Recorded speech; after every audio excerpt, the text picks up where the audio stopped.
c'est la journée mondiale de lutte contre le sida. Et donc, comme le département est un acteur dans la lutte contre le sida, voilà, on a été missionné pour pouvoir en parler, pour pouvoir faire de la prévention, du dépistage.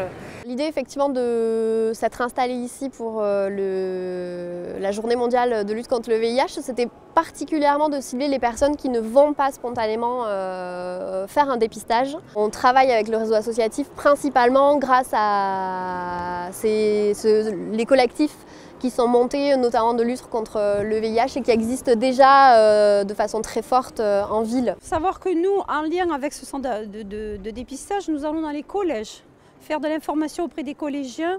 Donc on reparle de ces moyens, de ces modes de contamination du virus du sida et on leur explique qu'en fait que trois moyens d'être contaminés. Donc du coup, ça permet un petit peu de remettre à jour un petit peu leurs connaissances. Donc aujourd'hui on propose des TROD. Donc ce sont des tests rapides d'orientation diagnostique. Donc c'est tout simplement un petit test qu'on fait au bout du doigt et dont on a le résultat en à peu près 5 minutes. Par contre, c'est orienté uniquement VIH, hépatite C.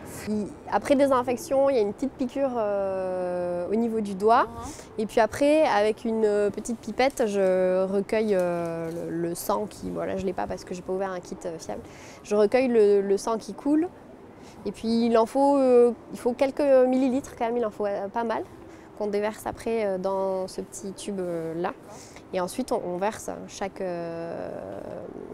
colorant au niveau du révélateur. Donc moi je pose toujours la question au patient de savoir s'il veut voir ou pas et s'il préfère que je lui annonce a posteriori. On n'espère pas forcément avoir un test positif aujourd'hui, c'est vraiment plutôt sensibiliser les gens à faire un dépistage régulier en fonction des risques qu'ils prennent. Et on incite toujours à faire le dépistage des autres maladies sexuellement transmissibles qui peuvent être les hépatites, la syphilis, le chlamydia, le gonocoque, voilà, toutes ces autres maladies-là.